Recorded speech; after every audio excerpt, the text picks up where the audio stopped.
नमस्कार, न्यूज़ के खास कार्यक्रम बेखौफ खनन माफिया में आपका स्वागत है। मैं हूं देवेंद्र कुशवाहा। मां नर्मदा मध्य प्रदेश की जीवनदायिनी नदियों में से एक है, जो कि नर्मदा किनारे के गांव में निवास करने वाले मजदूरों और किसानों के लिए वरदान है। लेकिन जिस नर्मदा नदी को मां कहते हैं, उसी मां के अस्तित्व पर सफेदपोश राजनेता और अधिकारियों की नजर पड़ गई और इनके संरक्षण में प्रवीण कृष्ण कोठा power make private limited company Narmada नदी का सीना छलनी करने लगी। वर्ष 2021 से लगातार नर्मदा नदी में जेसीबी पोकलेन मशीनें चल रही हैं। 2023-24 में सीहोर जिले की रेत खदानों से रेत निकालने का ठेका यूफोरिया माइंस एंड मिनरल्स कंडोडियम प्राइवेट लिमिटेड को दिया गया।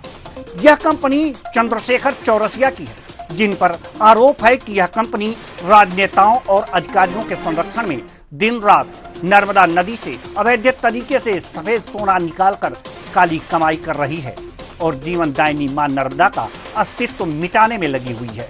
वैसे सीहोर जिले में नर्मदा नदी में सरकार ने 30 से 32 खदानों को रेत निकालने का ठेका दिया था, लेकिन सीहोर जिला प्रशासन के संरक्षण में ठेकेदार प्रतिबंधित नर्मदा क्षेत्र छिपानेर, नारीपुरा, चामरचा, खेड़ी, सतदेव, ट्रॉली, सीलकंठ, मंडी, अबलीघाट, मर्दनपुर, गाजित सहित अनेक जगहों से अवैध खनन कर सैकड़ों डंपर रेत निकाल रहे हैं। इतना ही नहीं, ठेकेदार एनजीटी के नियम विरुद्ध नदी में मशीनें चलाकर रेत निकाल रहे हैं। ये 8 तस्वीरें आपको दिखा रहे हैं हम टीवी स्क्रीन पर। ये 8 तस्वीरें, ये खनन से संबंधित तस्वीरें हैं, जो चीख चीख कर गवाही देती हैं कि शासन प्रशासन इस तरफ से आंखें मूंदे है और मां नर्मदा का कलेजा छलनी किया जा रहा है। ये तस्वीर आप देख सकते हैं, पहली तस्वीर जहां पर परिवहन हो रहा है, दूसरी तस्वीर जहां से नर्मदा मां का छाती छलनी किया जा रहा है, उनका सीना छलनी किया जा रहा है मशीनों से। यहां पर खनन का कारोबार हो रहा है। दूसरी तस्वीर भी यही बयां करती है और तीसरी तस्वीर भी यही बयां करती है। आप देख सकते हैं कि मशीन चलाई जा रही है, जबकि मशीन चलाने का आदेश नहीं है। मशीन से यहां पर खनन किया जा रहा है, मां नर्मदा के छाती को छलनी किया जा रहा है और काली कमाई की जा रही है। ये तस्वीरें रात के अंधियारे में, ये जो 7वीं तस्वीर आप देख रहे हैं और 7वीं के बाद 9वीं तस्वीर जो आप देख रहे हैं, ये रात के अंधियारे में काले कारनामे किए जा रहे हैं, अवैध खनन किया जा रहा है, उसका परिवहन किया जा रहा है। तस्वीरों में देख सकते हैं कि किस तरह से लाइन लगी हुई है, यहाँ पर अवैध खनन का परिवहन हो रहा है और प्रशासन आंखें मूंदे खड़ा है, चुप है, मौन है, या फिर कहें बेबस है, या फिर भ्रष्टाचार में लिप्त है। क्या कहा जा सकता है प्रशासन को और क्या कहें हम शासन को? शासन और प्रशासन क्या इसे नहीं देख पा रहा? जो हमारे कैमरामैन देख रहे हैं, जो हमारे कैमरे देख रहे हैं, जो मीडिया को नजर आ रहा है, शासन प्रशासन को आखिर क्यों समझ में नहीं आ रहा कि इस अवैध खनन को रोका जाना चाहिए? जो नियम बना है उस नियम पर अमल होना चाहिए और अवैध खनन माफिया पर अंकुश लगाना चाहिए। लेकिन नहीं, ऐसा नहीं हो रहा है। ये 8 तस्वीरें सीहोर की हैं और लगातार ये चीख चीख कर गवाही दे रही हैं कि यहां पर कुछ गलत हो रहा है, यहां पर कुछ गलत हो रहा है जो नहीं होना चाहिए।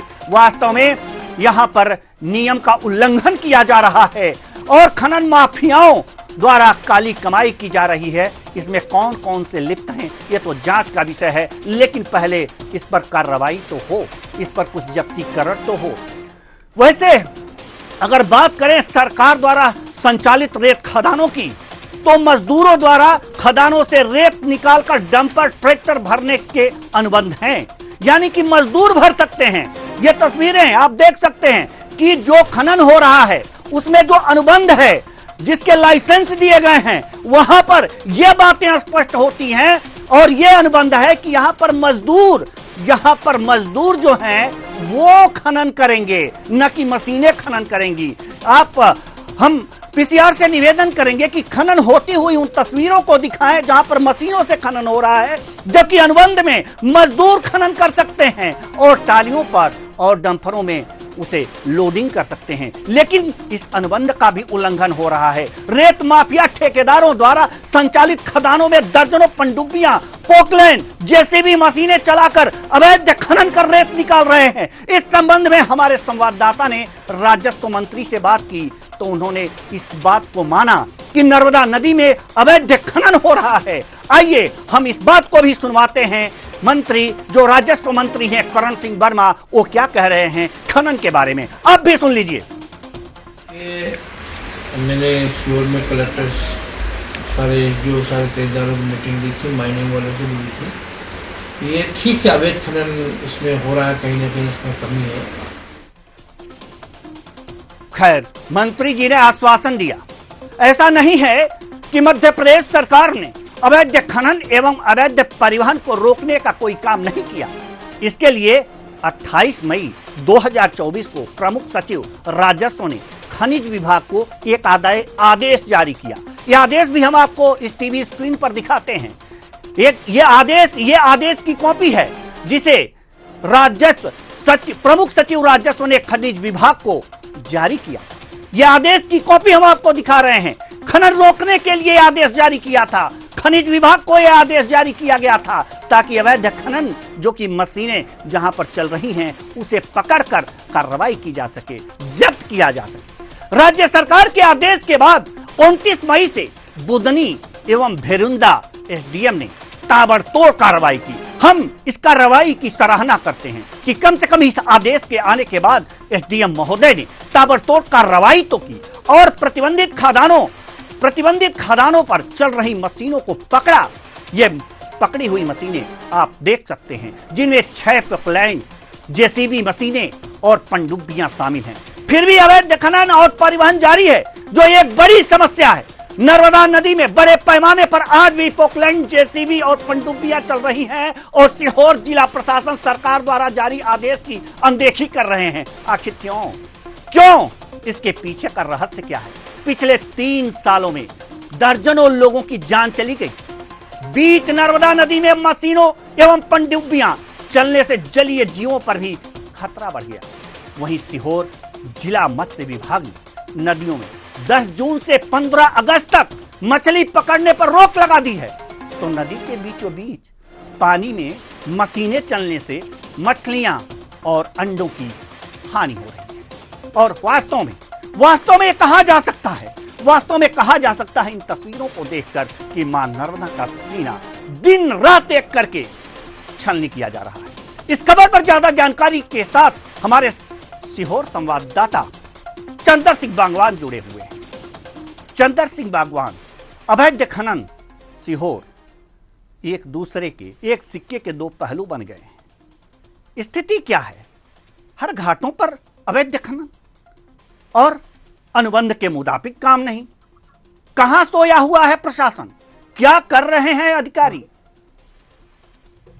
डेविड, आपको बताना चाहूंगा कि मध्य प्रदेश सरकार ने 28 तारीख को एक इमरजेंसी मीटिंग मुख्यमंत्री और कमिश्नर द्वारा की गई थी, जिसमें मध्य प्रदेश के समस्त कलेक्टर और खनिज विभाग और जिला पंचायतियों को निर्देशित किया गया था कि नर्मदा नदी हो या कोई भी नदी हो, उस पर मशीनें नहीं चलेगी और जो भी मशीनें चल रही है उनको तुरंत पकड़े और 15 जून तक ताबड़तोड़ कार्रवाई करे, उसकी रिपोर्ट कमिश्नर को पेश करे। लेकिन 29 तारीख को जब बुदनी एसडीएम और नक्सलगंज एसडीएम ने ताबड़तोड़ कार्रवाई कर 6 पोकलैंड मशीनें और कुछ पनडुब्बियां और डंफरों को पकड़ा, तो वही 29 तारीख से लेकर अभी तक सीहोर खनिज अधिकारी और खनिज इंस्पेक्टर नक्सलगंज एसडीएम कार्यालय और बुदनी कार्यालय उन 6 पोकलैंड मशीनों के केस बनाने नहीं पहुंचे।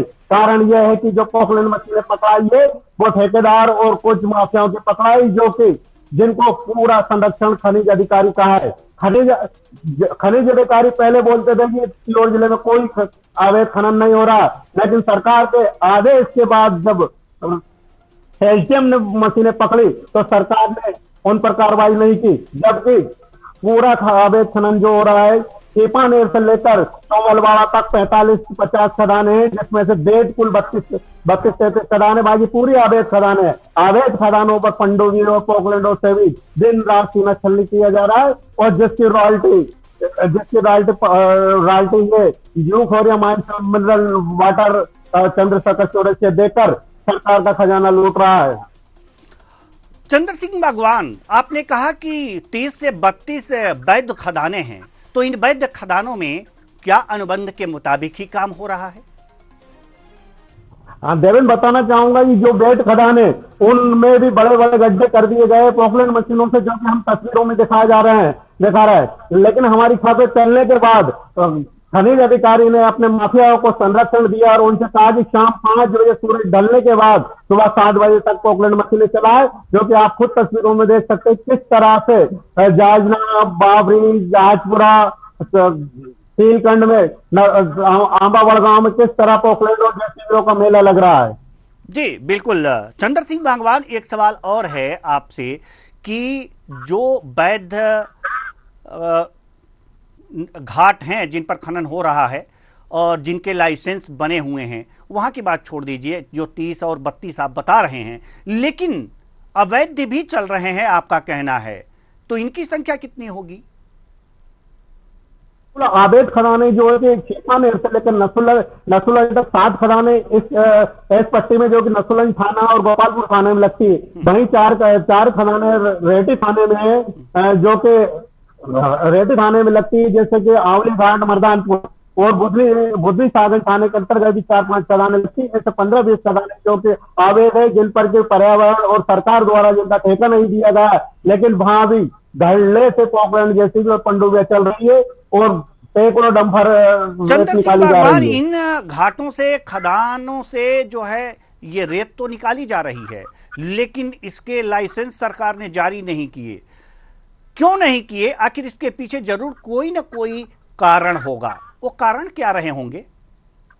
मैं बताना चाहूंगा कि नर्मदा, मतलब किसी भी नदी का रेत खनन का जब ठेका सरकार देती है तो उसके बाद पर्यावरण विभाग से अनुमति लेना पड़ती है। दूसरा ग्राम सरपंच, वन विभाग, बहुत से ऐसे 7-8 विभाग है जो कि अनुमति देते हैं खनन की। लेकिन एक जहाजपुरा एक ऐसी खदान है जो कि 23 हेक्टर की रिकॉर्डेड है, लेकिन उसमें पिछले 3 साल से खनन पर्यावरण विभाग द्वारा मात्र 10 हेक्टर खोदने की अनुमति दी गई है, और वो भी मजदूरों से। लेकिन पावर मेक कंपनी द्वारा लगातार 3 वर्ष तक उसमें सैकड़ों हेक्टर जमीनों पर खोदा गया है। तो वहीं अभी जो वर्तमान में यूकोरिया 23-24 में यूकोरिया को 3 साल के लिए ठेका मिला है, यूकोरिया चंद्रशेखर चौरसिया को, वो भी लगातार धड़ल्ले से पोकलैंड मशीनों से खोद कर सीना छलनी कर रही है। और वहां के सरपंच का तो ये भी कहना है कि अभी तक मेरे यहाँ की खदान की अनुमति नहीं मिली गई है। अब पर्यावरण विभाग द्वारा 3 जुलाई को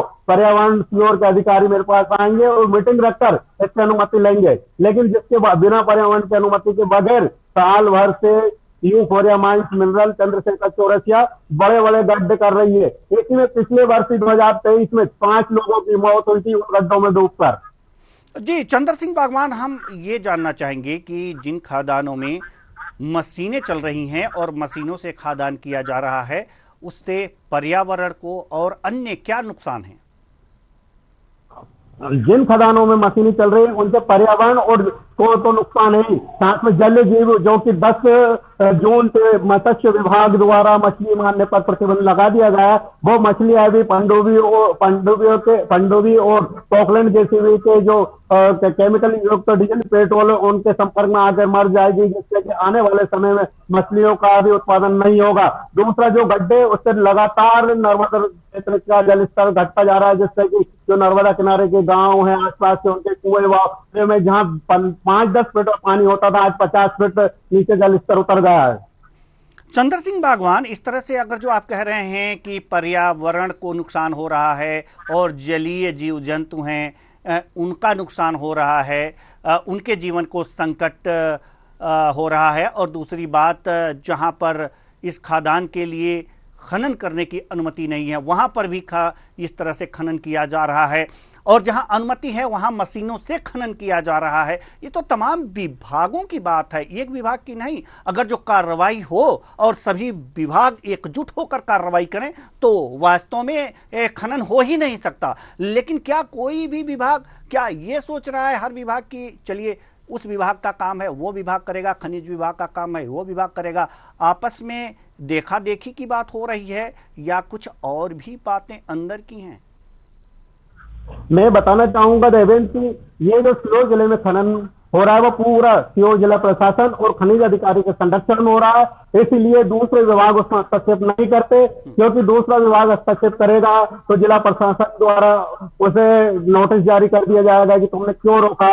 बहुत सी समस्या है, जैसा जैसे ही बुधनी नस्ल कार्रवाई करना चाहते हैं लेकिन उन पर ऊपर से प्रेशर है सीहोर जिला प्रशासन से कि कोई कार्रवाई नहीं हो, जैसे चल नहीं रो जो चल रहा है। इसका मतलब ये है कि ठेकेदार द्वारा मोटी रकम जिला प्रशासन और खनिज अधिकारी को पहुंचाई जा रही है। इसीलिए हम आपको रोकना चाहेंगे चंद्र सिंह बागवान। आप कह रहे हैं कि जिला प्रशासन द्वारा स्थानीय प्रशासन पर जो है दबाव है कि ये होने दिया जाए। तो जिला प्रशासन में सबसे बड़ा अधिकारी जो होता है वो तो कलेक्टर होता है, डीएम होता है, डिस्ट्रिक्ट मजिस्ट्रेट होता है। तो क्या आप अप्रत्यक्ष रूप में सीधे सीधे डीएम को निशाना बना रहे हैं? बिल्कुल, मैं कहना चाहूंगा कि अभी तक मैंने देखा है कि खनन मामले में जितने भी सीहोर जिले में 2010 में पत्रकारिता कर रहा हूँ, जब 2010 जितने भी कलेक्टर सीहोर जिले में आए लगातार उन्होंने नर्मदा खदानों का दौरा किया है, कार्रवाई की। लेकिन सीहोर जिले में पहले ऐसे कलेक्टर है प्रवीण सिंह जिन्होंने आज तक किसी खदान पर जाकर नहीं देखा कि कैसे खनन हो रहा है या नहीं हो रहा है। लेकिन हमें कुछ और भी बातें पता चली हैं कि कहीं एसडीएम महोदय ने एक आध बार जो है ताबड़तोड़ छापेमारी की थी और कुछ पोकलैंड और कुछ खनन की मशीनें जब्त की गई थीं।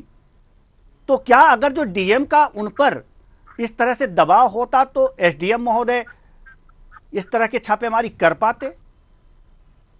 ये जो कार्रवाई हुई है देवेंद्र, मैं बताना चाहूंगा कि राज्य सरकार का जो निर्देश 28 तारीख को रात को जारी हुआ था उसमें ऊपर वाले आदेश के उसमें जो कार्रवाई की गई थी एसडीएम द्वारा, लेकिन एसडीएम द्वारा कार्रवाई तो की गई लेकिन उसके केस जिला प्रशासन द्वारा खनिज अधिकारी से नहीं बनवाए गए, जिससे 3 दिन पहले बुधनी एसडीएम ने 2 पोकलैंडों के केस बनाए और नस्लगंज का भी कोई भरोसा नहीं कि उन पोकलैंडों के केस बने हो कि किसकी है और कौन अपराधी है। यानी कि जो छापेमारी में मशीनें जब्त की गई उन पर कोई केस नहीं बना और उन्हें छोड़ दिया गया, आप ये कहना चाहते हैं? नहीं, छोड़ा नहीं। मैं ये कहना चाहता हूं देवेंद्र कि वो मशीनें खड़ी है लेकिन शायद जिला प्रशासन और ठेकेदार और जो भी माफिया वो ये चाहते हैं कि जून जुलाई में जैसे कि आचार्य संहिता हट गई है और जुलाई में हो सकता है कि जो वर्तमान एसडीएम है बुधनी और नस्लगंज इनका ट्रांसफर हो और उन मशीनों को बिना कोई छोटी मोटी कार्रवाई किए जहां 1 करोड़ का जुर्माना होना चाहिए वहां 10-20 हजार का जुर्माना कर छोड़ दिया जाए, ऐसी मंशा मुझे लगती है खनिज विभाग की। जी चंद्र सिंह बागवान, जैसा कि अभी आप बता रहे हैं कि कुछ खदानों पर एसडीएम ने छापामारी की थी और पोकलैंड मशीनों को और जेसीबी मशीनों को जब्त किया था, तो मशीनें तो जब्त की थी लेकिन क्या वो खदानें भी बंद करा दी गई या अभी सुचारू रूप से वहां खनन होता ही रह रहा है? हाँ, खदानें बराबर चल रही है, खदानें कोई बंद नहीं हुई है। खदानों में बराबर अवैध खनन मशीनों जेसीबी से हो रहा है। सिर्फ ठेकेदार द्वारा जब राज्य सरकार का आदेश जारी हुआ था तो सिर्फ 2 दिन के लिए रॉयल्टियां बंद कर दी गई थी, 2 दिन के लिए मशीनें बंद कर दी गई थी। लेकिन जिसके बाद जब जिला प्रशासन और खनिज विभाग से हरी झंडी मिली तो रेगुलर दिन में छोटी मशीनों से काम होता है और रात भर पोकलैंड मां नर्मदा का सीना छल लेकर अस्तित्व को मिटाने में लगी हुई है। तो जो ये छापेमारी की कार्रवाई की गई थी एसडीएम महोदय के द्वारा, तो क्या जहां पर अनुमति है खनन की वहां पर उन घाटों पर छापेमारी की गई थी या जहां पर अनुमति नहीं है उन घाटों पर छापेमारी की गई थी? हाँ, बुधनी एसडीएम द्वारा जो छापामारी की गई थी वो जो अनुमति वाली खदान है सोमलवाड़ा, वहां से 2 पोकलैंड जब्त की थी।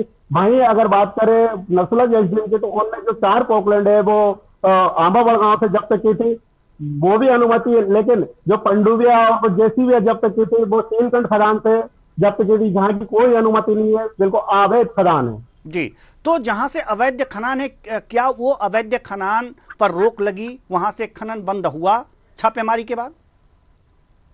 नहीं, बिल्कुल कोई ऐसी खदान नहीं है जिसमें अवैध खनन बंद हुआ। सिर्फ ये है कि 28 तारीख के पहले 150 से लेकर 200 पोकलैंड मशीनें चल रही थी, 200 पनडुब्बी चल रही थी। उसमें सिर्फ इतना फर्क पड़ा है कि 50% हो गई है। आज की तारीख में 56 से लेकर पूरे सोमलवाड़ा बुधनी शाहगंज तक 100 के लगभग पोकलैंड मशीनें रात के अंधेरे में चल रही, जो कि मां नर्मदा के अस्तित्व को मिटाने पर लगी। और इसमें पूरा संरक्षण खनिज अधिकारी और जिला प्रशासन का है। तो क्या लगता है कि इन सारी समस्याओं को लेकर के आप डीएम महोदय के पास गए? मैंने कई बार फोन लगाया और गया, लेकिन वो मुझे ना तो मिले ना उनने फोन उठाया।